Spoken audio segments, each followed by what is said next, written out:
O Vendedor de Histórias, Parte 4. Durante os poucos anos que se seguiram, estabeleci-me em bases nacionais e também fiz alguns contatos com outros países escandinavos. Para ser internacional, demorou mais um tempo, e esse foi o próximo passo. Um princípio importante era que eu não podia vender as mesmas anotações mais de uma vez. Isso teria sido detectado. Que belo espetáculo seria se 2 romances de mistério escritos por 2 autores diferentes estivessem baseados exatamente na mesma trama e tivessem sido publicados no mesmo ano. De vez em quando me vinha um pensamento, e era um pensamento sedutor, pois sem dúvida teria sido interessante conferir, pelo menos uma vez, o que 2 autores teriam feito com a mesma ideia. Eu também precisava ser cauteloso na escolha das histórias que contava em público. Não podia correr o risco de um crítico chamar a atenção para o fato de que um romance recentemente publicado era baseado em uma história que vinha circulando havia tempos, e que ele a ouvira contar muito recentemente numa mesa do Tostrup Yelleren. E isso me forçou a separar as histórias que eu podia contar das tramas que estavam marcadas para vender. Precisava conter a minha verborragia. Viver com essa limitação era um excelente desafio. Forçava-me cada vez mais a inventar algo novo o tempo todo. Desde o começo, tive que conviver com uma grande exceção a essa regra. Contara tantas boas histórias a Maria que eu achava difícil poder guardá-las todas em segredo. Se Maria leu romances noruegueses durante os anos 80 e 90, deve ter dado suas risadinhas muito regularmente. Em anos mais recentes, também teria podido relembrar os dias em que ficava aninhada em meus braços, lendo diversos romances estrangeiros. Também tenho várias sinopses para filmes na minha cabeça, ou na minha lista de créditos, dependendo de como você encara. Gosto de pensar em Maria indo ao cinema e assistindo a uma versão épica de uma das muitas histórias que eu inventava para ela depois de fazermos amor. Não preciso de mais nenhum reconhecimento autoral. Portanto, desde o começo, Maria foi a única pessoa capaz de apontar para mim como sendo o Aranha. Nunca contei aos meus escritores sobre Maria, e nunca contei a Maria sobre eles. Muito embora o meu negócio já tivesse bem estabelecido na última vez em que nos encontramos. Mas me sentia seguro com relação a Maria. Ela também tinha usado os meus serviços. A adorável criança de Maria foi concebida pelo Espírito Santo. Era o seu pequeno segredo, que ela não queria revelado. Talvez temesse que caísse no conhecimento público, assim como Roanes temia que a cidade inteira descobrisse ter sido eu o autor dos 20 aforismos que acrescentaram tempero ao romance, o qual provara ser a sua maior conquista literária. Desse ponto de vista, mas unicamente desse, Maria estava exatamente no mesmo barco que Roanes. Quando uma coisa é vendida, quer dizer que ela se foi. Isso não era problema. A ideia de que um dia eu pudesse ficar sem ideias jamais me ocorrera. Era a única coisa que eu simplesmente não era capaz de conceber. Vivi uma infância muito solitária. Tive o meu próprio apartamento desde os 18 anos e venho treinando ficar sozinho desde os tempos de jardim de infância. Fiz questão de guardar uma fotocópia de todas as anotações que vendi. Eram guardadas em fichários separados, identificados como vendido. No alto de cada página, eu escrevia para quem as vendera e por quanto. Nos primeiros tempos, era esse o único sistema de recibos que eu usava. Mas isso foi antes de eu me dar conta de que um dia uma força contrária poderia se estabelecer para equalizar a pressão que crescia dentro de mim. Foi antes de eu começar a levar um gravador no bolso de dentro do casaco. Quando conversava com escritores e antes de começar a gravar conversas telefônicas. Seja como for, guardei fotocópias de todos os cheques que recebi, desde as minhas primeiras transações. E talvez deva deixar claro, inclusive, que elas também estão guardadas no cofre do banco, junto com as fitas.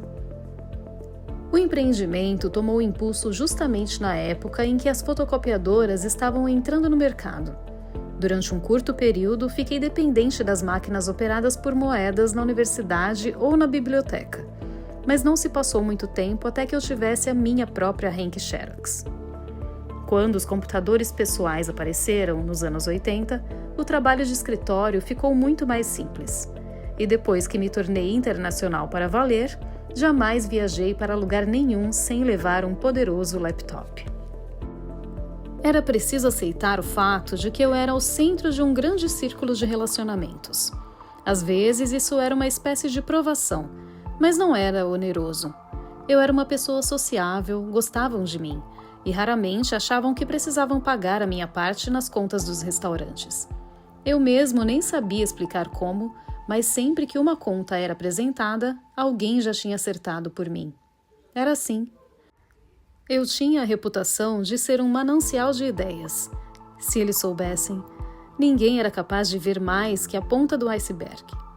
Como poderia eu ter mantido o negócio em funcionamento se os meus clientes tivessem descoberto que eu tecera uma rede finamente tramada que um dia viria a ser tão extensa e frágil, com tantas pontas soltas, que só podia estar fadada a se desfazer? Em qualquer encontro em cafés, diversas pessoas sentadas à volta da mesa podiam ser minhas clientes, mas cada qual julgava que era única, pelo menos nos primeiros anos. Elas achavam que eu era monógamo, e sempre considerei isso um aspecto divertido do meu inusitado negócio. Para começar, nenhum dos meus clientes tinha a mais remota ideia de que, na verdade, eu fosse altamente promíscuo. Às vezes, me sentia como um polígamo que desfruta dos favores de várias esposas ao mesmo tempo. Sei delas e elas sabem de mim, mas não sabem umas das outras. Caso houvesse 6 ou 8 de nós reunidos, era possível que 3 dos presentes tivessem comprado 1 ou 2 tramas de mim. Mas cada qual achava que desfrutava de um relacionamento especial. Portanto, mantinham-se respeitosos uns com os outros. Era em função disso que viviam. Muitos já tinham perdido o próprio respeito. Naqueles dias, a falta de respeito próprio era tão rara que eu logo notava. Talvez hoje em dia não ficasse tão aparente. Respeito próprio é o nome de um estado mental que está cada vez menos em evidência. E certamente, como virtude, o respeito próprio saiu totalmente de moda. Naturalmente, ninguém anunciava que no mês seguinte seria publicado um romance baseado em uma ideia que tinha sido comprada de mim. Por outro lado, muitas vezes percebi um certo nervosismo com a possibilidade de que eu me distraísse de repente e deixasse escapar, por exemplo, que um romance policial de Berit, aclamado pela crítica, tinha sido elaborado em cima de uma sinopse de 6 páginas que eu vendera a ela por 4.000 coroas. Eu era capaz de detectar esse tipo de nervosismo em uma risada forçada ou em uma tendência para digressões abruptas ou muito frequentes. Quando estávamos comemorando no Theater Café o sucesso de Karim, que ganhara um prestigioso prêmio por seu último romance, ela passou a noite inteira me seguindo com os olhos. Estava incomodada. Eu, por outro lado, me sentia maravilhosamente bem. Na homenagem, foi especificamente mencionada a construção elegante da narrativa. Muito justo, pensei eu. Estava satisfeito com Karim. Ela cuidara bem do material que lhe confiara. Não tinha escondido seu talento. Eu detinha um poder considerável naquele meio, e para mim isso era ótimo. Não via nada de errado em me sentir poderoso. Não se deve abusar do poder, e eu era um bom exemplo. Compartilhava o meu poder com os outros. Sempre fui excepcionalmente bem dotado no que se refere à imaginação. Tanto assim que nem sequer cheguei a organizar uma melhor distribuição de poder. Posso ter sido ousado, desavergonhado até, mas fui, sobretudo, generoso. No que concernia aos meios de comunicação, Berit tinha o poder, e eu era fraco. Se ansiasse por um lugar à luz dos refletores, teria sido uma pessoa altruísta, mas nunca almejei um lugar à vista do público. Era divertido ver que os meus escritores faziam com as ideias que eu lhes fornecia, e isso era tudo. Eu tinha uma função, portanto, tinha de funcionar. Também precisava viver de alguma forma. Precisava assegurar a minha parcela nos lucros de uma indústria que estava se tornando cada vez mais dependente dos meus esforços. Quando os resultados eram toleráveis, eu tinha a agradável sensação de estar cercado pelo meu próprio bando de escritores. Podia me sentir como um rei em uma autocracia esclarecida. Era um jogador de xadrez passável, mas era melhor jogando com peças vivas. Gostava de puxar os cordéis e achava interessante observar como os escritores orgulhosos se faziam de importantes. Era divertido vê-los se exibindo. Muito embora eu não tivesse registro de nenhum cadastro profissional, decidi que o meu negócio merecia um nome. Portanto, um dia escrevi Auxílio a Escritores nos grandes fichários de anotações que vendia. Era um bom nome. Meu negócio dependia de contato bilateral com escritores, tanto no meu apartamento como na cidade. Eu tinha de cultivar a arte de ter vários melhores amigos ao mesmo tempo. Isso levava muitos convites para festas e excursões de final de semana, festas até demais. Uma vez estabelecido o contato, eu jamais precisava forçar novos produtos aos meus clientes. Assim que precisavam de material novo, eles retornavam espontaneamente. Voltavam ao tio Peter. Ficavam cada vez mais dependentes dos meus produtos. Alguns paravam de vez de pensar por si mesmos, depois que percebiam que eu podia abastecê-los com o meu caleidoscópio de ideias inteligentes. Era como se o cérebro deles tivesse sido sugado. Eles alegavam sentir-se um tanto esvaizados. Tornar pessoas dependentes de mim não me proporcionava prazer, mas era assim que eu ganhava vida. Vivia de pescar usando a minha própria isca. Não estava vendendo haxixe ou ácido, nem cigarros baratos, nem bebidas contrabandeadas.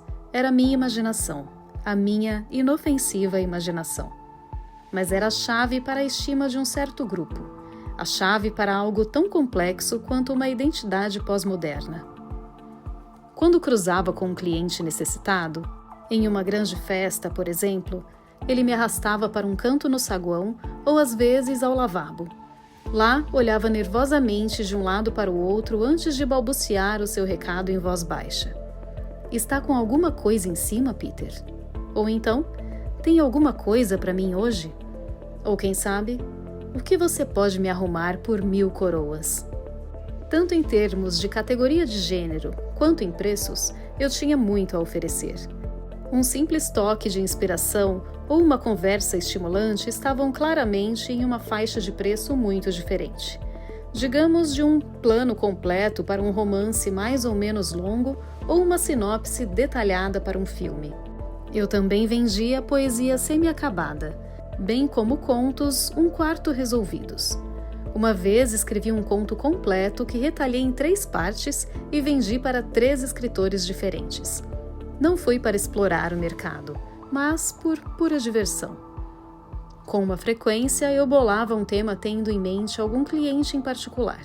Uma dessas tramas sob medida foi vendida por uma boa quantia para o jovem que tinha conhecido no Clube 7, vários anos antes, e que já conquistaram certo sucesso com as anotações que eu lhe confiara naquela ocasião. Como muitos outros, ele fora influenciado pelo movimento hippie e pelo interesse dos Beatles em misticismo oriental. E ainda por cima era antroposofista. Achei fascinante o fato de também ser versado em materialismo filosófico, desde Demócrito, Epícoro, Lucrécio até Hobbes, Lamartine, Roubat e Bühner. Ele confidenciou que não tinha nada em que trabalhar naquele momento, mas estava passando tempo estudando o Bhagavad Gita em sua procura por uma possível ponte entre as filosofias materialista e espiritualista. A trama que engendrei especialmente para ele girava em torno daquele tipo de questão. Dei a ela o título provisório de A Constante da Alma, e a ideia, resumidamente, é a seguinte. No fim, os espiritualistas estavam certos, e os materialistas também. Os dualistas e os partidários de reencarnação também puderam celebrar com um pequeno aperitivo. Quando o crescimento da população mundial se estabilizou por volta de 12 bilhões de pessoas, uma estranha criança nasceu em um vilarejo boliviano nas montanhas, às margens do lago Titicaca. Pablo, como a criança era chamada, era excepcionalmente bem apessoado, mas fora isso era um bebê bastante comum. Chorava como a maioria dos bebês, tinha todos os instintos naturais e tinha uma idade mais que adequada quando começou a desenvolver a linguagem e as habilidades motoras. Mas pouco a pouco, enquanto crescia, foi ficando claro para os que o cercavam que o menino não possuía espiritualidade. Foi submetido a diversos exames neurológicos, e todos eles corroboraram o fato de que o menino não sofria de nenhum dano cerebral físico, nem qualquer perturbação dos sentidos. Ele até aprendeu a ler e a fazer contas mais depressa que a maioria das crianças de sua idade. Porém, não tinha alma. Pablo era um casco vazio, uma vagem sem sementes, um porta-joias sem joias. Seria enganoso dizer que tinha faculdades espirituais subdesenvolvidas, uma expressão que, de qualquer modo, possui fortes propensões ideológicas, pois pressupõe que faculdades espirituais sejam coisas que podem ser desenvolvidas, do mesmo modo que outros processos físicos ou mecânicos. O flagelo de Pablo era que ele não possuía faculdades espirituais de todo e, como resultado, cresceu como um animal humano, completamente desprovido de consciência ou consideração pelos outros. Não tinha nem mesmo interesse pelo seu próprio bem-estar, vivendo em vez disso de momento em momento, como um robô minuciosamente programado. Desde a tenra idade de 18 meses, para o desespero dos pais, Pablo precisava ser levado em uma coleira. O pároco da aldeia insistiu, no entanto, para que o deixassem frequentar a escola como as outras crianças. Assim, a partir dos 6 anos de idade, ele ia e voltava da escola em uma caminhonete. Chegando à classe, os seus arreios eram amarrados em uma carteira chumbada no chão de concreto. Isso não lhe causava nenhuma angústia, pois era totalmente incapaz de sentir vergonha ou humilhação. Pablo tinha uma facilidade quase assustadora para aprender e possuía uma memória impressionante. Um dos seus professores logo começou a referir-se a ele como criança prodígio. Porém, à medida que os anos se passaram, foi-se chegando ao consenso de que ele não tinha alma. Era a única coisa errada com ele. Poucos segundos depois que Pablo veio ao mundo, nasceu em Londres uma criança similar, uma menina chamada Linda, que era também incrivelmente bonita. Nos minutos seguintes, uma criança sem alma nasceu no vilarejo de Beauport, na margem esquerda do Reno.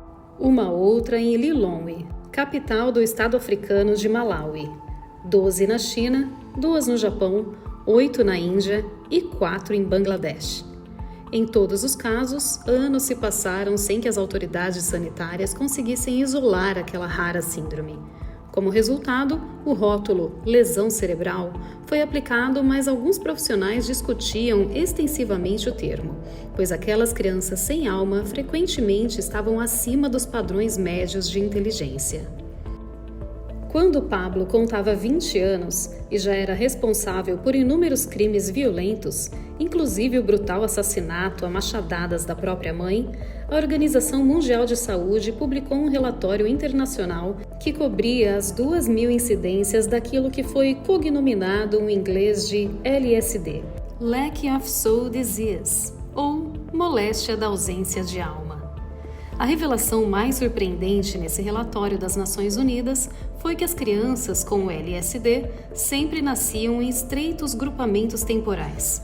Grosso modo, metade dos mais de 2.000 casos relatados nasceram no intervalo de tempo de menos de um dia, seguindo-se um período de 4 anos antes do nascimento de mais 600 crianças com LSD. Essas também no intervalo de apenas algumas horas. E só depois de 8 anos é que houve uma nova onda de nascimentos, registrando aproximadamente 400 casos. Portanto, no que concerne à data de nascimento, as crianças com LSD eram intimamente ligadas, mas não havia ligação geográfica entre elas. Apenas alguns segundos depois de Pablo ter nascido na Bolívia, Linda veio ao mundo em Londres, e desde então não houve mais casos registrados em Londres ou na Bolívia. Isso excluía qualquer possibilidade razoável de contágio. Causas genéticas também podiam ser descartadas. Certos astrólogos foram ágeis em interpretar as crianças com LSD como a prova definitiva da influência dos astros, mas essa logo provou ser uma conclusão temerária e apressada demais. Usando estatísticas demográficas avançadas, um grupo de cientistas indianos conseguiu apresentar a elaborada conclusão de que as crianças com LSD sempre nasciam depois que a população mundial tinha ultrapassado um determinado número alguns meses antes. Depois de uma epidemia letal, uma catástrofe natural de grandes proporções ou a deflagração de uma guerra especialmente sangrenta, sempre se passava um bom tempo sem que nascessem crianças com LSD. E a conclusão que a chegaram aqueles cientistas indianos foi perfeitamente clara. Havia um determinado número de almas no universo. E ao que tudo indica, essa cifra se aproximava de 12 bilhões. Toda vez que a população mundial ultrapassava esse número, havia uma nova explosão de crianças com LSD, a qual continuava até o total de pessoas no mundo cair novamente abaixo de 12 milhões de almas encarnadas. Essa nova informação abalou o mundo inteiro e, como é natural, deu fôlego a ideias radicais sobre os mais diversificados assuntos. A Igreja Católica Romana merece o crédito de ter adotado quase imediatamente uma nova atitude em relação às veneráveis baboseiras, como, por exemplo, a proibição oficial da contracepção. O Papa e sua cúria logo passaram a apoiar um movimento internacional, que ocasionalmente divulgava seus objetivos usando um slogan simples: façam amor e não vermes. A Igreja também foi categórica em recusar o batismo às crianças com LSD. Tal coisa seria blasfêmia maior que tentar crismar um cão. A lei criminal também teve que partir para novas interpretações. Em certos países, os criminosos com LSD eram punidos como os demais delinquentes, mas a maior parte da sociedade reconheceu que a vítima do LSD não era mais responsável pelos seus atos que um maremoto ou um vulcão. Também engraçava a discussão com relação aos direitos morais da sociedade, ou do indivíduo, de matar as crianças com LSD uma vez estabelecido um diagnóstico definitivo. Infelizmente, não era possível comprovar o LSD usando a amniocentese. A ausência de atributos da alma não tem nada a ver com os genes. Nos últimos 2 anos, algumas das crianças mais velhas com LSD foram reunidas para que se verificasse como reagiriam umas às outras. E entre as primeiras a fazer os testes estavam o boliviano Pablo e a inglesa Linda. Assim que foram apresentadas e despojadas dos seus arreios e coleiras, elas pulavam uma por cima da outra e começaram a fazer amor tão violenta e brutalmente que nas horas seguintes fizeram o Kama Sutra ficar parecendo uma excursão escolar de domingo. Pablo e Linda não possuíam uma alma que pudessem devotar um do outro, mas eram um homem e uma mulher, e todos os seus instintos carnais estavam intactos. Não sentiram vergonha ou inibições, pois como não tinham alma, nada poderia domar sem controlar sua luxúria, que dizer inseri-la em um contexto mais amplo. O encontro entre Pablo e Linda resultou em gravidez e parto, e o mais notável foi que eles geraram uma menina perfeitamente normal, com alma, além de vida. Mas como dizia o povo, o que há de tão extraordinário em uma alma penada encontrar no corpo de um filho de pais sem alma? Não seria apenas o esperado? A única coisa necessária para criar um ser humano completo era que uma entre 12 bilhões de almas do universo fixasse residência no feto. O equilíbrio cósmico estava agora desequilibrado porque, por breves períodos, houve menos oferta de almas do que a literalmente desesperada demanda. A filha de Pablo e Linda foi batizada como Cartesiana, em homenagem ao filósofo francês René Descartes, pois demonstrara ao mundo de uma vez por todas que a alma não era um fenômeno corpóreo. E claro que a alma não é hereditária. Nossas características físicas são as que recebemos. Herdamos metade do nosso material genético das nossas mães e a outra metade dos nossos pais. Mas os genes estão totalmente ligados aos seres humanos como criaturas biológicas, seres humanos como máquinas. Não herdamos metade das nossas almas das nossas mães e a outra metade dos nossos pais. Uma alma não pode ser partida em duas, nem 2 almas podem ser reunidas. A alma é uma entidade indivisível, ou uma mônada. Não foi a primeira vez que se traçaram paralelos entre filósofos ocidentais como Descartes e Leibniz e escolas indianas de pensamento como a firmemente dualística filosofia Sankhya. Como Platão e diversos pensadores indianos salientaram 2.500 anos antes, a alma era encarnada e reencarnada em uma sucessão infinita de corpos humanos. Quando todas as almas do universo habitam o mundo físico ao mesmo tempo, ocorre uma cessação total da encarnação, até que, mais uma vez, morram mais corpos humanos do que são criados. Cartesiana era um raiozinho de sol. Foi imediatamente tomada nas mãos pela Agência de Proteção da Criança, com base na negligência parental antecipada dos seus pais biológicos. Nem o pai nem a mãe tomaram conhecimento disso. E lhes foi permitido continuar juntos. Muitas pessoas eram fanáticas o bastante para acreditar que seria grotesco e antiético dar às pessoas com LSD a oportunidade de gerar filhos. Portanto, instigada pela Igreja, a maioria dos portadores da síndrome foi forçada a se submeter à esterilização. Um dos aspectos dessa história era que, dali em diante, as pessoas passariam a ter mais respeito umas pelas outras. Uma pessoa não sucumbe à tentação de insultar e ofender outra alma com a qual pode, possivelmente, se encontrar de novo daqui a uns 100 ou 100 milhões de anos. Depois da última eclosão de LSD, a população mundial continuou bem abaixo dos 12 bilhões de almas, mas nem todos ficaram satisfeitos. Segundo alguns, os poucos milhares de crianças com LSD deveriam ser mantidos em isolamento, em grandes acampamentos para prover um fluxo constante de doadores de órgãos. Outros já enfatizaram a importância de manter uma certa quantidade de Afrodites e Adonis em bordéis públicos para garantir a diversão daqueles que vivem em celibato forçado. Hoje, é extremamente reduzido o percentual de indivíduos convencidos de que se deve aumentar a população planetária para mais de 12 bilhões de almas. A fim de extrair novos clientes, eu podia passar adiante voos de fantasia como esse, sem sequer exigir necessariamente pagamentos por tais bagatelas.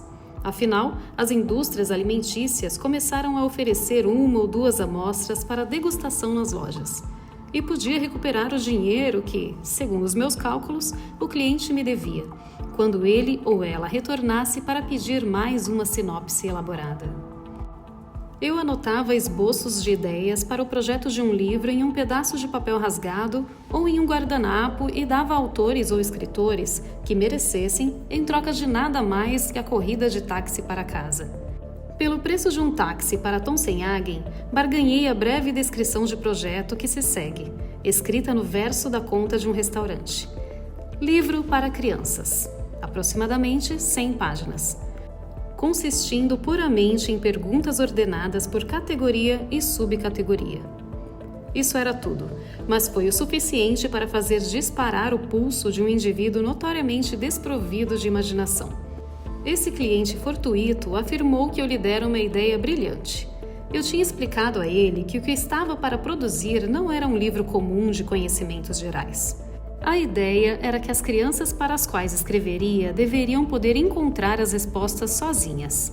Você vai ter de investir pelo menos 1 ano no projeto, disse eu ao entrar no táxi. Isso é uma condição. Sabia que ele era meticuloso. Sabia que não tinha raciocínio rápido. Em várias ocasiões, eu juntava a esmo algumas pérolas que haviam ficado jogadas durante anos e as organizava em grandes lotes de miscelâneas. Por exemplo, uma coleção que intitulei de 26 alegorias de A a Z. Ela me rendeu 10.000 coroas. Não achei demais por uma pilha de anotações mais que suficientes para lançar uma carreira literária. Uma relíquia dos tempos em que eu precisava ficar o tempo todo esvaziando a cabeça de vozes era 52 diálogos. Esse também era virtualmente um pacote de escritor completo, que vendi por 15.000 coroas. Por esse preço, foi barato. Logo depois, 2 daqueles diálogos foram ao ar como peças do radioteatro. Um foi recentemente encenado no principal teatro de Bergen. E já vi 3 outros em forma impressa, como diálogos literários. Naturalmente, não preciso dizer que os diálogos foram um pouco aperfeiçoados e aumentados. Um deles era uma prolongada conversa entre um par de gêmeos siameses que gostavam em especial de brincar com os pronomes eu e nós. Aqueles irmãos eram uma espécie de sensação médica, pois viveram unidos um ao outro até depois dos 6 anos de idade. Porém, com o passar dos anos, adquiriram visões de mundo diametralmente opostas. Enquanto trabalhava no diálogo, brinquei com a ideia de deixar um deles com a síndrome da LSD. Por isso, faria com que ficasse muito mais fácil diferenciá-los. Mas o ponto principal da trama era que aquele único pedaço de carne era habitado por 2 almas individuais. Dizzy e Lizzie eram 2 mentes autônomas, condenadas a compartilhar o mesmo corpo. Às vezes, discutiam aos gritos furiosamente, terminando com frequência em amor recíproco, o que durava dias a fio. Essa condição também os fazia dormir mal à noite, mas eles nunca se feriam fisicamente. Se eu achasse que um escritor tinha tenacidade para sentar-se e trabalhar por anos em um romance monumental com, digamos, 700 a 800 páginas, podia oferecer-lhe uma sinopse detalhada, abordando até 30 lados diferentes da história. Vendi uma sinopse assim por 20 mil coroas para um autor já bem estabelecido. Dei a ela o título de A Pequena Raça Humana. De uma forma extremamente abreviada, alguns dos elementos ali contidos eram como se segue.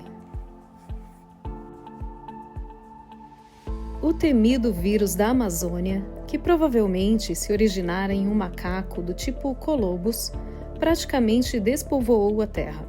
E a humanidade agora consiste em apenas 339 indivíduos. O contato entre os sobreviventes ocorre com a ajuda da internet. A humanidade inteira se trata pelo primeiro nome.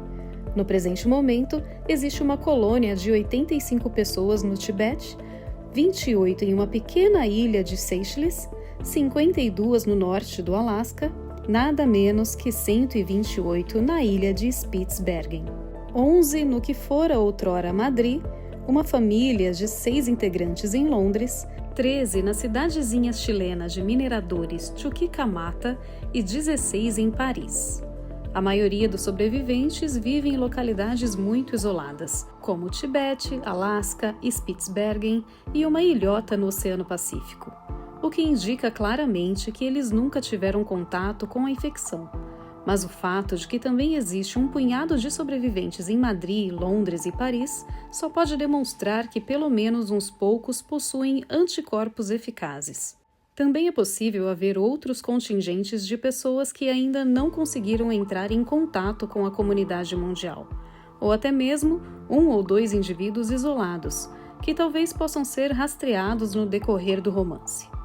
Os sobreviventes batizaram o vírus que destruiria boa parte de toda a raça humana de A Vingança da Amazônia, pois tinha sido associado à insana destruição da floresta tropical pelo homem.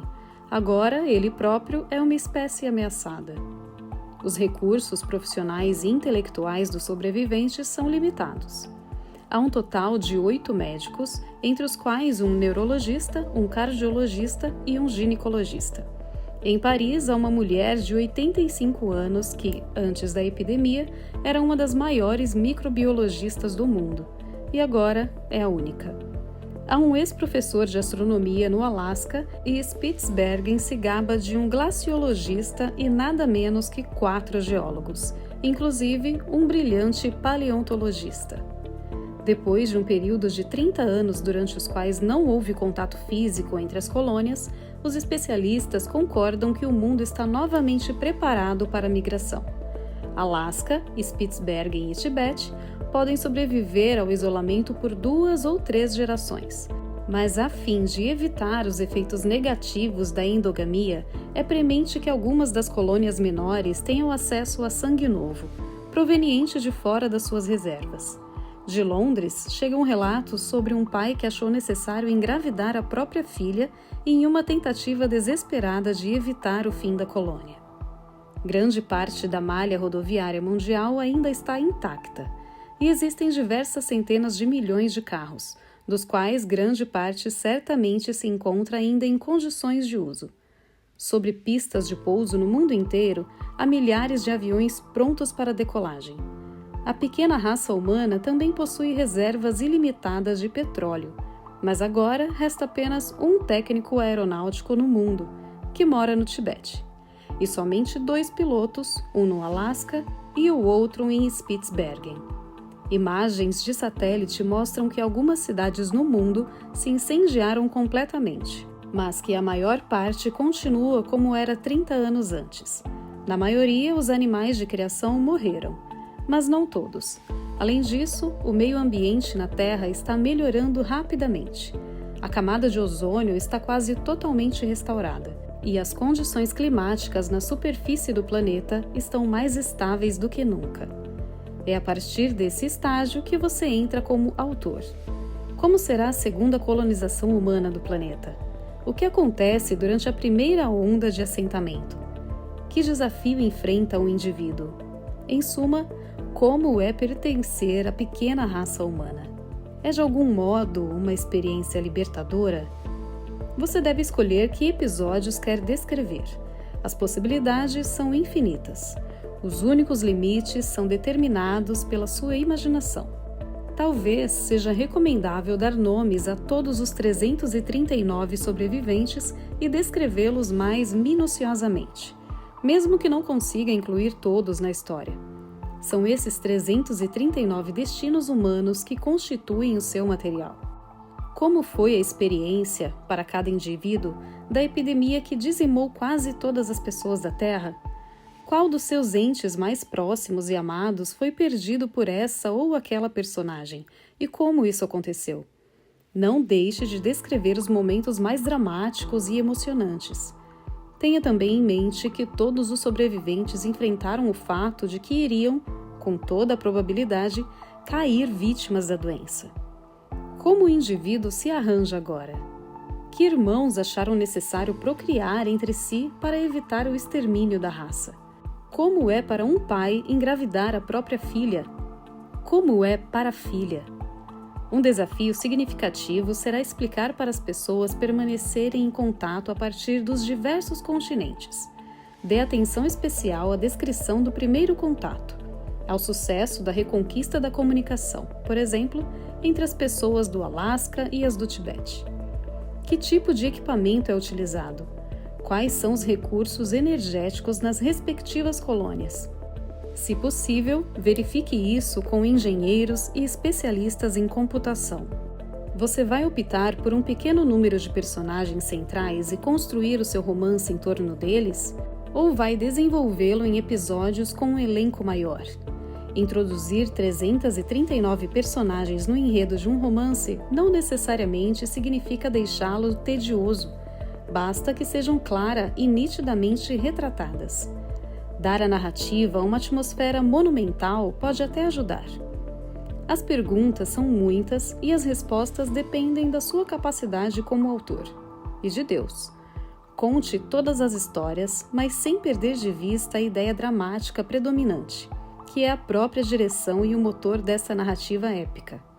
Ao terminar, os leitores devem ficar com os olhos marejados, pois terão de se despedir das personagens com as quais conviveram semanas ou meses, e com quem agora têm um forte vínculo. Talvez o material possa forçá-lo a escrever vários volumes. Não importa o que escreva, só não se deixe cair na tentação de escrever demasiado pouco. Você, e somente você, tem a chave para o segundo grande capítulo da história da humanidade. Não perca de vista a alegria quase indescritível com que agora se acompanha cada novo nascimento. Quando a sua história terminar, várias gerações já terão vivido e morrido, e talvez a população mundial tenha aumentado muitas vezes. Ou então você poderia optar pelo desaparecimento da raça humana. É sua prerrogativa. O que se passa pela cabeça da derradeira pessoa sobre a Terra? Ele ou ela está agora totalmente só no cosmos. Para finalizar, um pequeno conselho. Não escreva uma palavra sequer antes de ler as sagas islandesas. E um ditado: o caminho se faz andando. Boa sorte! Eu formava rapidamente uma ideia do que o indivíduo queria. Quero dizer, aquilo pelo que estavam dispostos a pagar. Mas também avaliava cuidadosamente que anotações esta ou aquela pessoa tinha capacidade de desenvolver.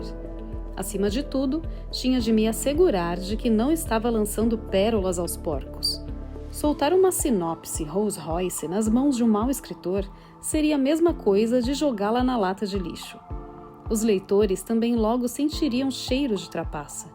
Aprendi isso muito tempo atrás, quando estava montando o auxílio aos deveres de casa e não podia fornecer uma resposta BA para um típico aluno D. Portanto, não era simplesmente uma questão de quanto dinheiro um cliente tinha que gastar. Antes, eu precisava contrapor a qualidade do material à venda com a qualidade do escritor para quem a estava vendendo. A Auxílio a Escritores era uma instituição diferenciada.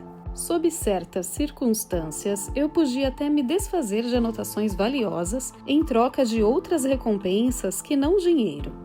Eu gostava de uma escritora, ela podia conseguir alguma coisa sobre o que escrever em troca de nada mais que um pouco de diversão. Eu considerava isso generoso, pois a mulher era poupada da sensação de ter de comprar alguma coisa de mim por dinheiro. Pode ficar com essa ideia, eu podia dizer.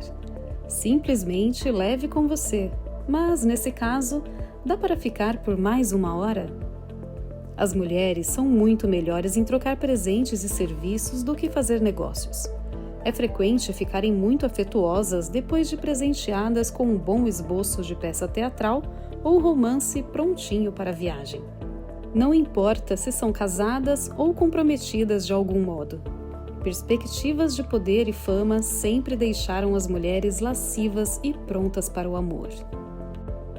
Mesmo em casos assim, certamente se pode contar com a discrição das escritoras. As mulheres têm uma habilidade impressionante para esconder o fato de que usam o sexo como instrumento de barganha. Não era eu quem vendia alguma coisa para as mulheres. Era o inverso, exatamente na mesma medida. Eram elas que se vendiam para mim. Eu parava de ir atrás das garotas a esmo. Achava que já era muito crescido. E era ótimo poder recorrer a um interlúdio amoroso sem precisar misturá-lo com qualquer tipo de sentimentalismo. Um pouco de amor não fazia mal a ninguém. Um segmento importante do mercado eram os escritores que publicaram um romance ou uma coleção de contos 6 ou 8 anos antes e nunca mais produziram nada. Eram os frustrados. Frequentemente continuavam a circular nos meios literários. Alguns assumiam uma expressão de desalento, mas assim que tinham acesso a uma sinopse de romance minuciosamente trabalhada em geral, se dispunham a pagar somas generosas por ela. Nos casos mais difíceis, eu muitas vezes incluía um rascunho improvisado das primeiras 4 ou 5 páginas, só para dar-lhes um impulso inicial e colocá-los no caminho certo.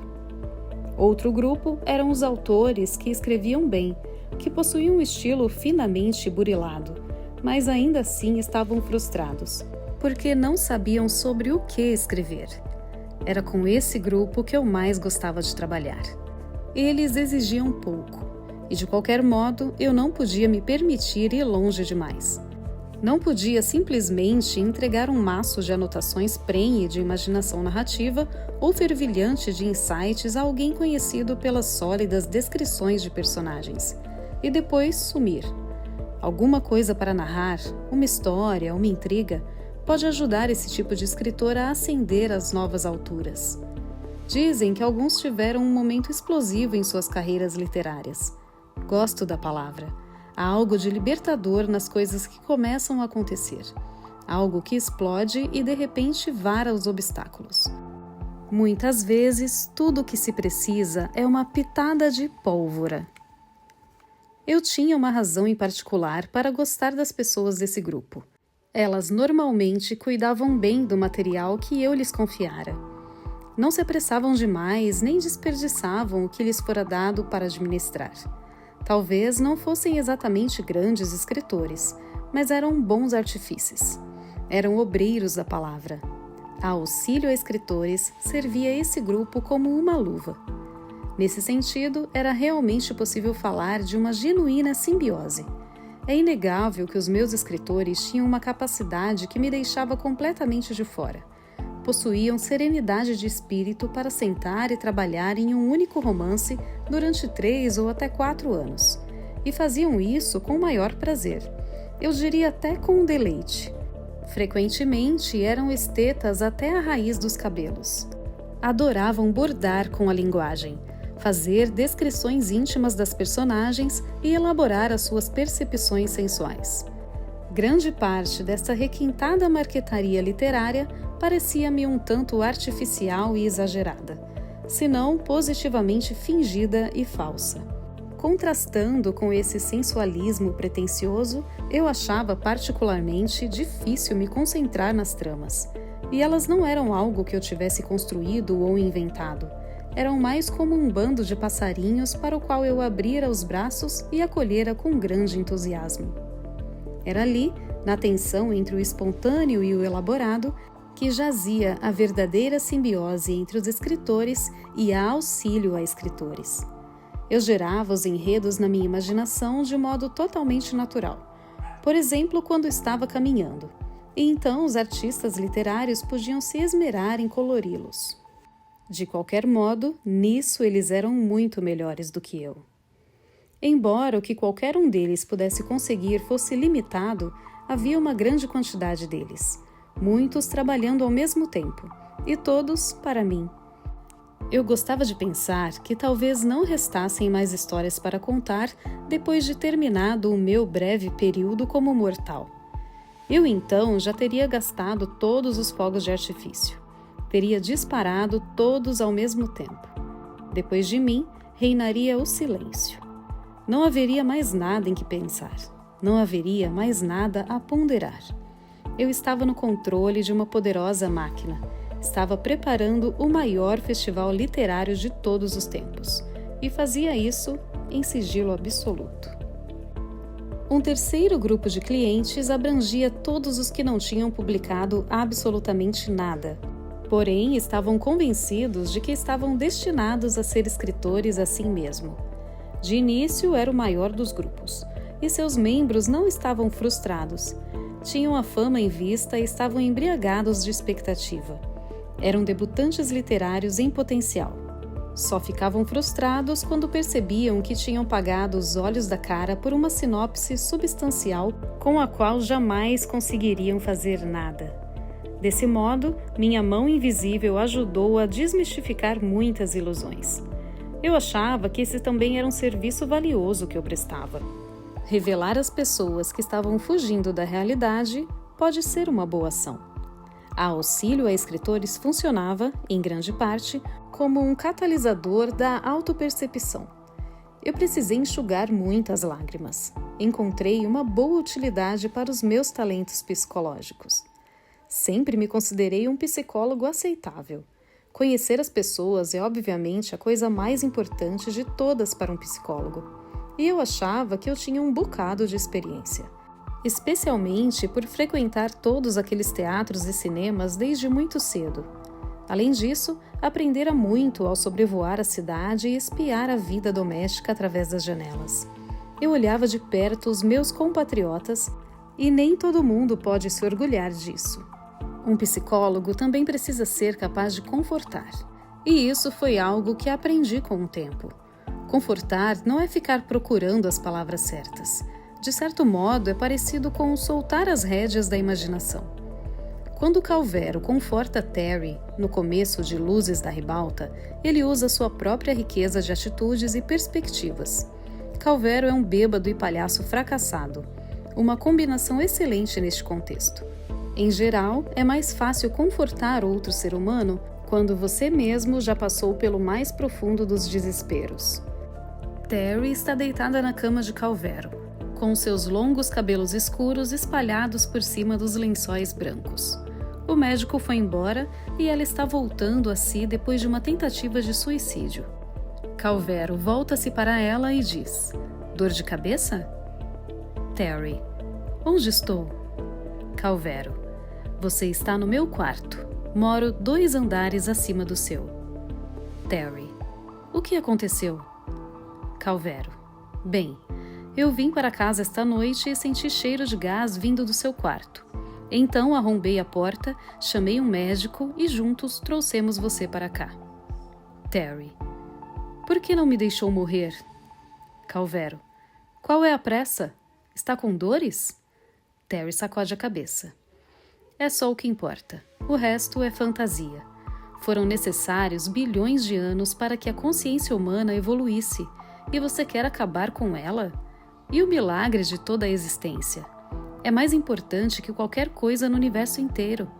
O que as estrelas são capazes de fazer? Nada, a não ser ficar girando em seus eixos. E o Sol, lançando labaredas de mais de 300 megamilhares de quilômetros de altura. E daí? Desperdiçando todos os seus recursos naturais. Será que o Sol é capaz de pensar? Ele tem consciência? Não. Mas você sim. Terry adormeceu de novo e ronca alto. Perdão, engano meu. Por diversas vezes no filme, Calvero teve de lutar para acender a chama da vida da infeliz bailarina, que ainda está na cama com as suas pernas paralisadas. Em uma ocasião, ele diz: escute, quando criança eu costumava reclamar com meu pai por não ter brinquedos. E ele dizia, Calvero aponta para a própria cabeça, esse é o melhor brinquedo que já se criou. Aqui mora o segredo de toda a felicidade. Aqueles debutantes em potencial muitas vezes nutriam expectativas pouco realistas quanto ao que o auxílio a escritores poderia fazer por suas carreiras literárias. Uma vez de posse de um excelente projeto de romance, imaginavam que o resto seria café pequeno. Claro que não é nada disso. Ter uma boa ideia não é o bastante, nem mesmo uma sinopse detalhada e bem construída.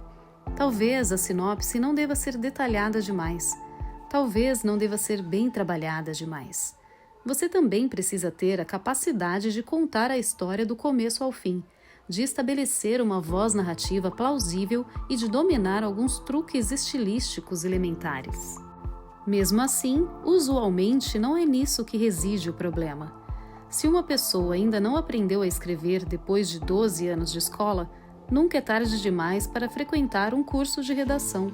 Existem muitos, há uma grande demanda por eles. O que falta é ter alguma coisa sobre a qual escrever. E isso não pode ser ensinado nas escolas. Não existem cursos de encontrar alguma coisa sobre a qual escrever. Mas eu estava lá, e essa carência se transformou no meu nicho. Faltava a muitos iniciantes algo tão fundamental como a experiência de vida. É um equívoco pós-moderno achar que você pode escrever primeiro e viver depois. Mas muitos jovens querem se tornar escritores principalmente porque querem viver como escritores. Isso é pôr o carro na frente dos bois. É preciso viver primeiro e depois decidir se tem algo a dizer. A vida é o fator determinante. Escrever é o fruto da vida. A vida não é o fruto de escrever. A fim de conduzir a auxílio a escritores da forma mais eficiente possível, reuni algumas instruções que chamei de 10 dicas para o aspirante a escritor. Eu não era uma espécie de professor primário ou de jardinzinho qualquer. Considero abaixo da minha dignidade ficar me repetindo o tempo todo. Portanto, era melhor colocar algum tipo de circular nas mãos de todos os meus clientes que estivessem necessitados. Isso era feito de modo totalmente confidencial. Eu frisava que as 10 dicas tinham sido escritas pessoalmente para o receptor e que, obviamente, não era para ele sair exibindo uma carta pessoal pela universidade ou pela cidade. O cabeçalho da carta não era 10 dicas para o aspirante a escritor, mas meu caro Anders, ou minha querida Annelise. Pouco a pouco, à medida que fui assumindo certa responsabilidade pastoral por aqueles que não tinham futuro como escritores, tive de dar um pouco de atenção a isso também. Havia uma porção de jovens a ser descondicionados. Foi por isso que escrevi 10 dicas para os que optaram por não ser escritores. Essa também era uma opção digna de respeito. Eu mesmo a elegera. O primeiro parágrafo começava assim: é possível ter uma vida plena de realização em um planeta deste universo sem ser escritor. Você não é o primeiro que teve de sair procurando outro trabalho. Nunca tentei agradar a grandes escritores. Quando um grande escritor não tem nada a dizer, ele faz outra coisa, como rachar lenha. Um grande escritor não tenta encontrar alguma coisa sobre a qual escrever. Ele simplesmente escreve quando tem de escrever. Eu não era nenhum grande escritor. Sempre tive necessidade de descarregar meus pensamentos. Portanto, convivia com uma espécie de incontinência mental. Porém, nunca me senti forçado a escrever um romance. E, a propósito, também nunca rachei lenha. Ao recrutar um novo cliente, eu sempre procedia com circunspecção. Evitava chegar ao estágio de revelar que o meu objetivo era vender uma ideia literária, até que o aspirante tentasse bater em retirada. Precisava ter a habilidade de escamotear a mercadoria antes que ficasse evidente para a pessoa diante de mim que estávamos falando de negócios. Como um gato, eu era capaz de virar ao contrário durante um pulo em uma fração de segundo e dizer que queria só pedir a opinião do escritor sobre algo que eu estava escrevendo. É verdade, eu tinha dito. Você compraria? Mas queria me perguntar se ele tinha gostado do que eu lhe dera para ler. Desse modo, às vezes a coisa acabava virando de ponta cabeça. De repente, era eu que tinha de ficar sentado ouvindo os comentários de um autor experiente. Era humilhante. Eu era bom em abordagens indiretas. Era algo que tinha aperfeiçoado nos tempos em que me aproximava de garotas desconhecidas e tentava convencê-las a ir ao teatro ou ao cinema. As abordagens indiretas são uma espécie de teatro de improviso. Um ato de equilibrista sem rede de segurança. Você pode levar um tombo, mas é um excelente método para afiar a criatividade. Apesar disso, às vezes os meus serviços eram recusados depois de plenamente revelados.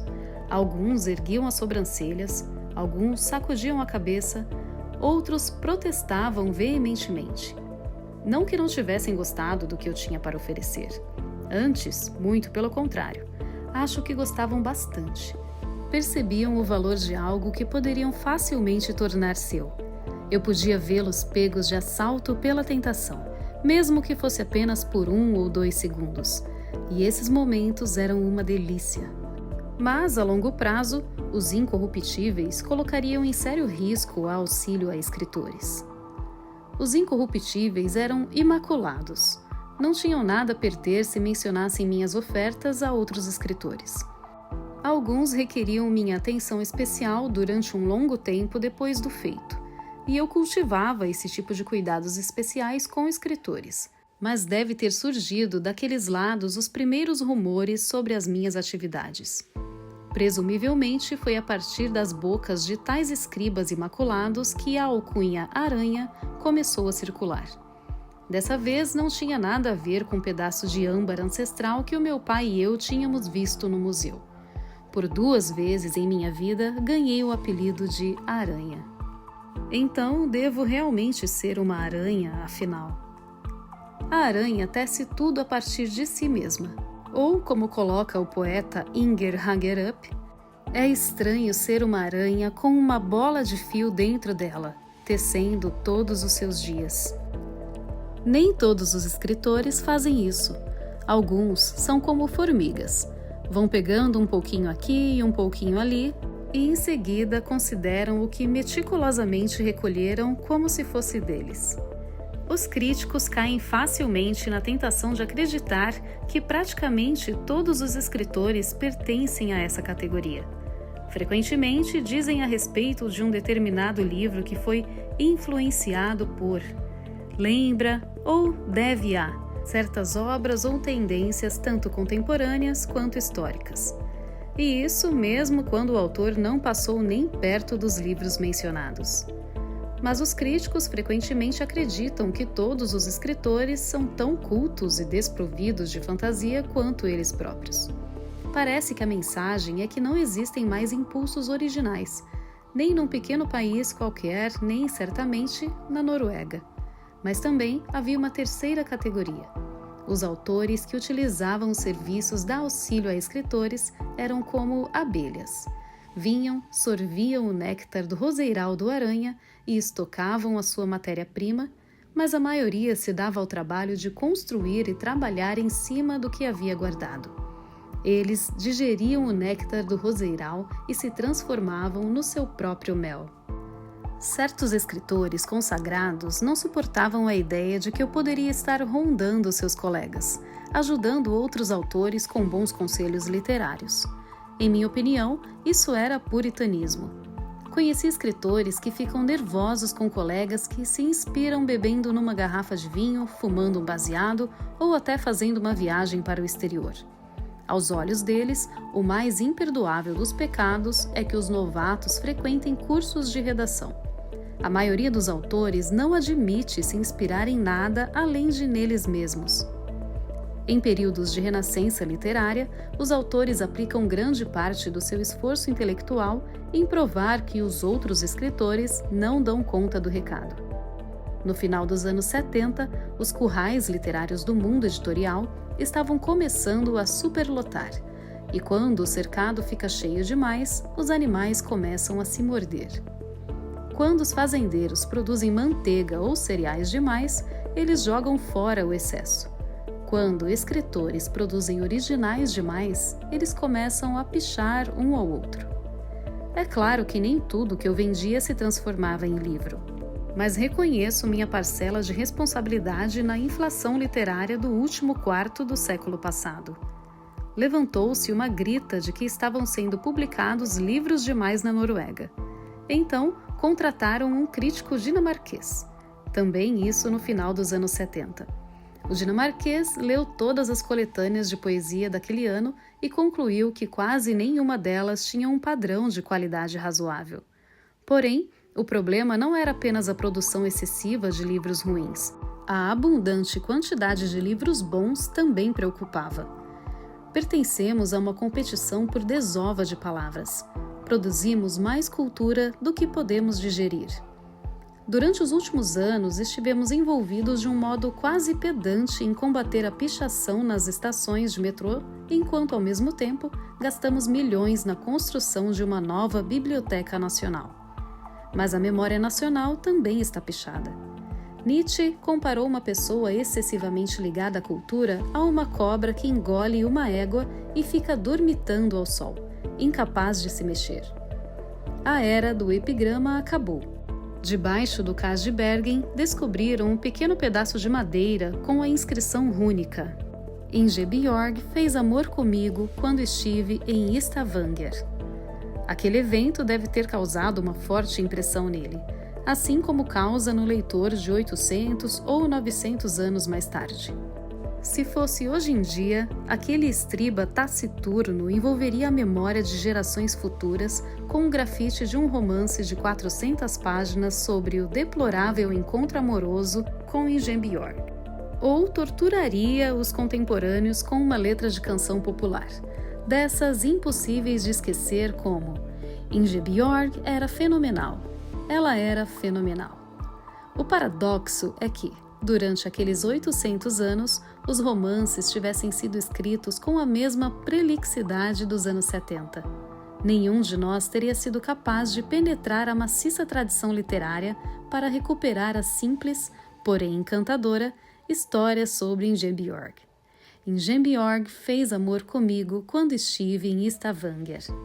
Essa história apaixonada está reduzida a uma expressão simples e ainda assim repleta de conjecturas. O leitor pôde adivinhar as coisas. O leitor tem sobre o que fantasiar, mas não se fantasia, ainda mais a respeito de um romance de 400 páginas. Escrever livros se tornou fácil demais, e não foi por causa dos computadores. Autores que escreviam do jeito antigo, à mão ou à máquina, achavam que os livros escritos num PC eram literatura de segunda, porque o processo de escrever tinha se tornado simples demais. Essas máquinas eram inimigas da arte literária, e o demônio era conhecido por processamento eletrônico de textos. Demônio similar já tinha erguido sua cabeça hedionda na Renascença, quando muita gente achava que a cultura literária estava ameaçada pela impressa. Os livros impressos também podiam ser lidos, e por muito mais gente. Portanto, era impossível fechar os olhos ao progresso. Mesmo assim, por muito tempo, uma obra impressa não foi considerada um livro de verdade. mas um reles substituto. Obviamente, havia uma porcentagem de escritores que não chegavam a lugar algum com o material que eu vendia. Eles causavam um dano considerável aos meus negócios. Precisavam pôr a culpa em alguém e agora, pelo menos, encontraram o bode expiatório.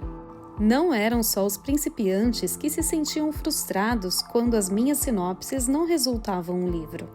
A irritação era maior entre aqueles que já tinham publicado um livro por iniciativa própria. É claro que os editores eliminavam muita coisa, e nos primeiros anos eu não tinha como influenciá-los. A taxa de rejeição permanecia firme nos 90 e qualquer coisa por cento. Mas muitos projetos encalhavam antes de chegar a esse ponto. Alguns dos meus clientes voltavam para desfazer o negócio. Isso não só era infantil, como também contrariava explicitamente as condições de venda, embora não fosse um grande problema. Eu perdia o meu lucro, é claro, pois não poderia vender as anotações desenvolvidas a mais ninguém, mas não tinha escolha. Os clientes queriam o dinheiro de volta. Minha renda já era substancial e eu precisava pensar de modo estratégico. Tinha o bom nome da Auxílio a Escritores a zelar. Pela própria natureza do negócio, não podia simplesmente deixar os meus clientes folhearem o material que eu tinha para vender antes que o comprassem. Eu não tinha condições de bancar a política da satisfação garantida ou seu dinheiro de volta em 10 dias. Assim que permitia a um cliente ler a primeira página de uma sinopse, ou eu tinha de acabar vendendo ou retirar a sinopse do mercado. E sendo assim, mais uma vez era necessário apelar para as abordagens indiretas. E isso era algo que me divertia imensamente. Tinha aperfeiçoado a arte de perguntar a uma garota se ela iria para a cama comigo, sem que ela percebesse o que eu estava tentando saber. E ainda assim, de forma que eu ficasse convencido de que mais tarde, à noite, ela iria. Caso contrário, eu desistia da tentativa. Somente quando já estava bem estabelecido no exterior, pude permitir que um escritor alemão ou francês comprasse uma sinopse já cedida a um norueguês anos antes. Em algumas ocasiões, isso causou pequenas conflagrações às quais eu tinha de abafar, e eu era bom em apagar incêndios. Apagar incêndios é parecido com o ato de confortar. Um momento decisivo foi quando, no início dos anos 80, me dei conta de que não poderia mais aceitar um pagamento único por uma sinopse que podia acabar se tornando um best-seller. Comecei a negociar a participação nos direitos futuros do livro. Por exemplo, depois que vendesse mais de 5 ou 10 mil exemplares. Avaliei essa participação entre 10% e 30% dos direitos do autor, dependendo de quão detalhada fosse a sinopse e do potencial provável de se transformar um best-seller nas mãos de determinado escritor. A mudança representou um considerável avanço financeiro e deveria me tornar rico, mas também provaria ser traiçoeira. Quando negociava os direitos, eu sempre trazia um gravador no bolso do casaco. Achava que era no melhor interesse do cliente. Um acordo verbal é obviamente tão obrigatório quanto um compromisso escrito. O problema com os acordos verbais é que eles dependem de ambas as partes terem memória igualmente capazes. É aqui que o gravador me provou indispensável. E já aconteceu de eu ter forçado a me valer dele. Em algumas ocasiões, também fui obrigado a convencer meu cliente da validade das minhas credenciais, sugerindo que durante muitos anos vinha usando um gravador conectado ao telefone. Eu sempre fui um homem organizado. Alguns poderiam até me chamar de pedante. Um daqueles indivíduos frustrados, vamos chamá-lo de Robert, visitou-me certa vez em meu apartamento. Era 10 anos mais velho que eu, flamengo, e já tinha tido sua cota de problemas no passado. Sua carreira literária tivera altos e baixos, e quando bem jovem fora pai de um filho com leves danos cerebrais. Obviamente, tal condição adicionou certo grau de tensão nas relações com Wenche, e ela agora estava saindo com outro escritor.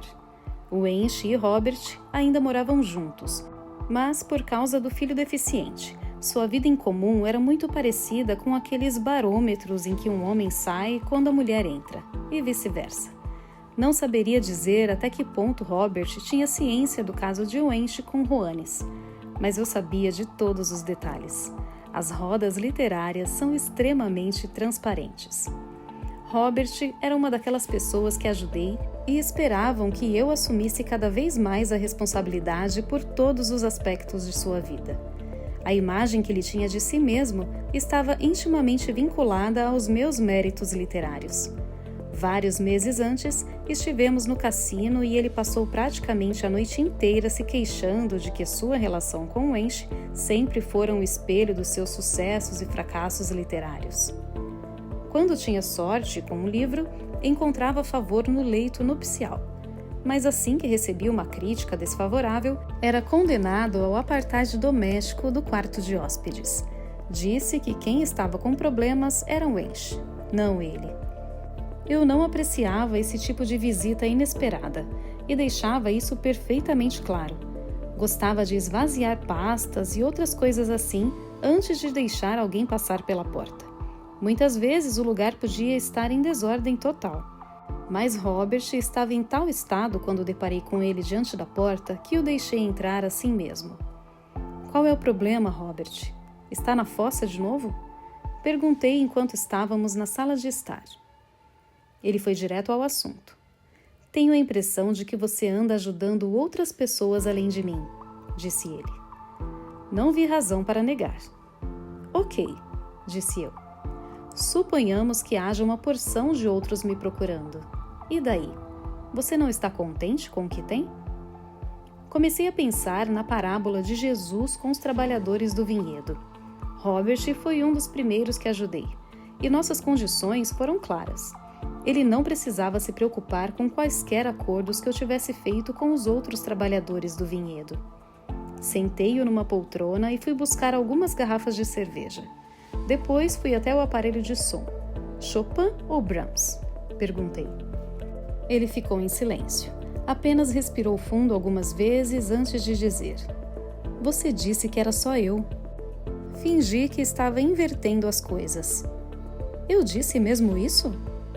Seus ombros tremeram. Eram ombros largos. Ele sussurrou agressivamente. Pensei que éramos só nós dois, Peter.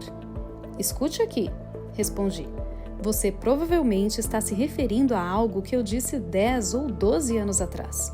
Não estou negando. Naquela época, tudo era diferente. Mas eu achei que era para ser só nós dois, reiterou. Eu tinha pouca paciência para esse tipo de queixume. Era um pouco tarde demais para reclamar de outros participantes da maior pirâmide de vendas literárias de todos os tempos, quando, durante anos, você se fez dependente da generosidade do Aranha. Mas a ingratidão é a recompensa desse mundo. Assim que o professor Higgins ensinou uma mera vendedora de flores a falar direito, ela exigiu que lhe dessem o papel de grande amor da vida dele. Você acha que teria gostado de saber que eu estava suprindo metade do establishment literário com assuntos para escrever? Perguntei a ele. Você teria trabalhado em colaboração conosco nesse caso? Ele sacudiu a cabeça. De jeito nenhum, disse ele. Mas você gostou das críticas que recebeu pelo seu último romance, ressaltei. E o Wench também gostou. Você recebeu uma sinopse de 8 páginas. E foi barato. Aliás, concordo com o sujeito que disse que a sua redação é um tanto desleixada. Você devia ter me pedido para dar uma olhada no seu original. Você sabe que eu não cobro caro por uma leitura. Ele se recompôs. A quem você está ajudando? Demandou. Toquei os lábios com um dedo. Você está louco? Disse eu. Ele me olhou com um ar ingênuo. Obviamente, ainda achava que compartilhávamos uma confiança absoluta. Você gostaria que eu contasse sobre você e Berit a Roanes? Perguntei. Você está ajudando Roanes? Ora, vamos, Robert. Acho que você está cansado. Conte-me alguma novidade sobre você. Como vão as coisas nesse momento? Um horror, respondeu. Ele não parecia estar muito bem. Era visível quanto seu cabelo encanecera no último ano. Era o tipo de homem que ostentava uma bela cabeleira durante um bom tempo e depois, repentinamente, começava a perdê-la. Já contou a mais alguém? Inquiriu ele. É claro que não. respondi, e era a mais pura verdade. Sou a discrição personificada. Sou bilateral até a raiz dos cabelos. Quanto a isso, você não tem com que se preocupar, pelo menos enquanto se comportar decentemente. Algumas semanas depois ele voltou, novamente sem avisar. Fiquei irritado. Achava intolerável que certos autores tentassem se imiscuir na minha vida privada. Já tinha uma forte aversão pelo som de passos na escada desde a época em que os moleques impertinentes queriam que eu saísse para brincar de mocinho e bandido. Eu podia estar recebendo uma visita ou conduzindo um interessante seminário com uma mulher escritora. Ou até podia estar sentado em meditação profunda. Antes que chegassem visitas, eu gostava de ter certeza de que o homem-metro estava trancafiado no quarto. Por estranho que pareça, ele aceitava sem protestar. Dessa vez, ficou claro que as pessoas estiveram conversando. Imaginei que andassem comentando sobre a minha prestação de serviços de consultoria em grande escala. Também presumi que todos tivessem negado ser meus clientes. As conjecturas sempre foram o meu forte. Fazer suposições é equivalente a inventar histórias plausíveis. Foi a primeira vez que me ocorreu que um dia alguém poderia me prejudicar. Já me sentia pressionado bastante, a ponto de achar necessário contar a Robert sobre as fitas. Eu também tinha recebido cheques dele em diversas ocasiões e tinha feito fotocópias, por mera formalidade. Disse a ele que tinha elaborado um sistema pelo qual meu cofre no banco seria aberto imediatamente, caso alguma coisa me acontecesse. Achei que isso o acalmaria. De início, ele ficou exasperado e irracível. Era um homem grande e bem mais alto que eu. Eu tinha testemunhado seu temperamento incontrolável em uma série de ocasiões. Mas logo baixaram nele a placidez e a resignação, e fiquei contente por ele. Nunca é bom conviver com a esperança inútil de que alguma coisa irá ajudá-lo, quando, na verdade, você está em uma situação desesperadora. Quando você está em um aperto terrível, agarrar-se a expectativas irreais de que um milagre vai melhorar as coisas é o mesmo que esfregar sal na ferida, enquanto a apatia quase domina seu estado de espírito. Falei com ele de um jeito amistoso e paciente, o que é mais um tipo de terapia para escritores. Disse que ninguém ficaria sabendo o que ele comprara de mim.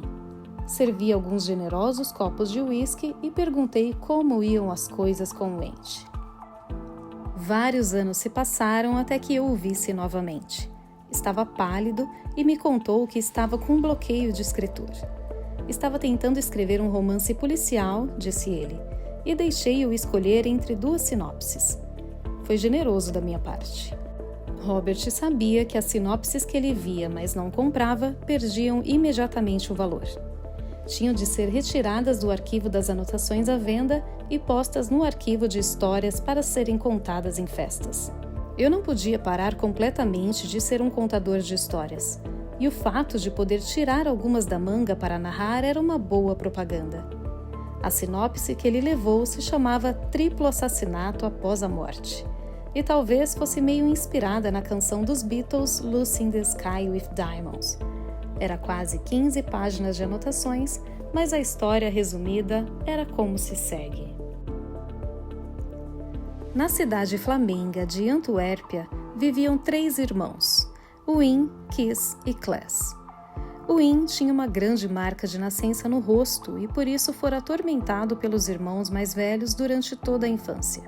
Com pouco mais de 20 anos, conheceu o amor da sua vida, uma moça extraordinariamente bonita chamada Lucy. Mas seu irmão Kees conseguiu roubá-la dele algumas semanas antes da data marcada para o casamento.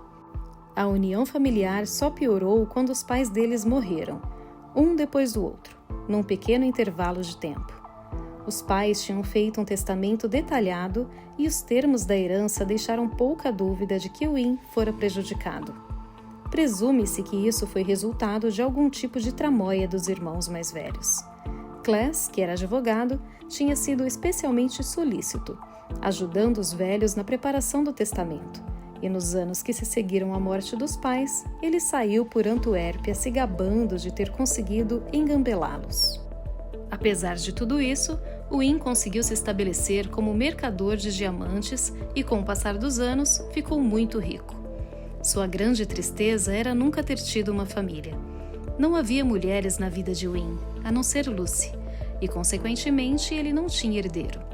A única coisa que somava um ponto de conforto e prazer à sua existência era receber, ocasionalmente, visitas de Lucy, para lembrar os velhos tempos. Com o passar do tempo, ela começou a pedir seu conselho em questões matrimoniais. Kis não era um homem fácil para compartilhar cama e morada.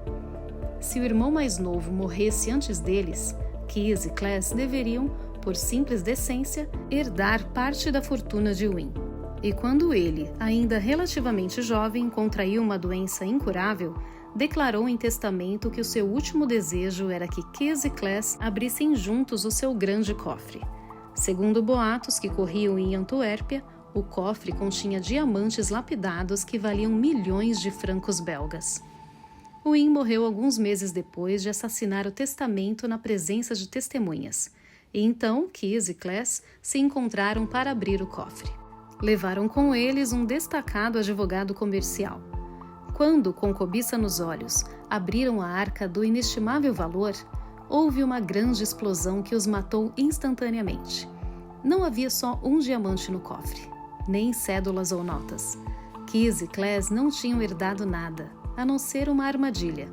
Porém, a título de recompensa, era de impecável procedência e lindamente concebida sob todos os aspectos. Os jornais batizaram o grotesco episódio de o triplo assassinato de além-túmulo, e os eventos tiveram diversas consequências jurídicas. Em seu testamento, Win deixara todos os seus bens de valor, com exceção dos que estavam no cofre, para Lucy, a viúva de Kis. Porém, poderiam os tribunais ter certeza absoluta de que ela não estava envolvida no triplo assassinato? Não havia dúvida de que ela visitara Win diversas vezes no decorrer dos anos, mais frequentemente no último ano, e ela nem tentou negar isso. Será que não teria tido acesso ao cofre? As autoridades souberam que Lucy consultara recentemente um advogado especializado em divórcios com a intenção de se separar de Kis, alegando ser aquele um casamento frio, esgotado e infértil. Um representante legal foi então nomeado para cuidar dos interesses do falecido mercador de diamantes, pois quem poderia ter certeza de que a própria Lucy não tinha colocado a bomba no cofre depois da morte de Win? E o que seria feito de todos os diamantes? Não seria estranho estigmatizar um próspero mercador de diamantes como triplo assassinato antes que a questão fosse sequer levada aos tribunais? Nunca foi aberta uma ação contra Lucy, mas, por insuficiência de provas, o tribunal também votou contra atribuir ao falecido mercador de diamantes o triplo assassinato, ou, como expressou o juiz, inocente até prova em contrário. E ao encerrar a sessão, de mortuis nil nisi bene. Devido às sequelas jurídicas, as reportagens da imprensa e talvez também pela perda do marido e do cunhado, Lucy decidiu deixar Antuérpia. Apenas alguns dias antes da data em que deveria embarcar para Buenos Aires para morar com um primo que tinha por lá, ela comemorou o seu 30º aniversário. E nesse mesmo dia, um homem bem vestido bateu à sua porta. Ele lhe entregou seu cartão e disse que representava uma grande firma de carretagem. Trazia na mão uma maleta, que seu cliente pedira para entregar pessoalmente na casa de Lucy van der Heyden, naquela data. Lucy assinou o recibo e, assim que o homem saiu, abriu a maleta. Estava cheia de diamantes. Junto com os diamantes havia um pedaço de papel com uma mensagem escrita à mão. Caríssima Lucy, desejo a você toda a felicidade por ocasião dos seus 30 anos. Vida para nós dois, sempre seu, Win. Até ia começar a mudar de caráter. De agora em diante, a meada seria tecida também de cliente para cliente. As coisas foram ficando cada vez mais impenetráveis e cada vez mais perigosas. Pouco a pouco, os sintomas da deterioração se manifestaram em 4 grupos diferentes. Um grupo englobava aqueles que não conseguiam completar os projetos que começavam e, portanto, achavam que podiam reclamar da qualidade da mercadoria adquirida.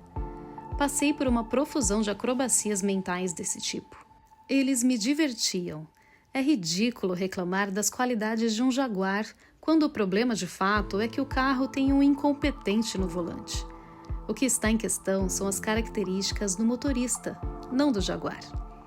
Outro grupo eram os escritores incorruptíveis. Esses eram especialmente imprevisíveis, porque não tinham o que temer no ponto de vista pessoal. Eles eram nervosos, ficavam incomodados com a possibilidade de que eu estivesse ajudando outras pessoas. Alguns demonstravam sinais de ansiedade quase paranoica de que alguma coisa do gênero estivesse acontecendo. Saíam para pescar, mas não tinham nada além de um oceano de boatos para fisgar. Não conseguiam trazer um único peixe à superfície. Os incorruptíveis também padeciam da ilusão de que os meus serviços eram altamente exclusivos, mas isso só servia para torná-los ainda mais desconfiados. Na verdade, a quem eu estaria ajudando? Seria aquele um novo cometa, aquele jovem e atrevido debutante que acabara de arrebatar um prestigioso prêmio literário?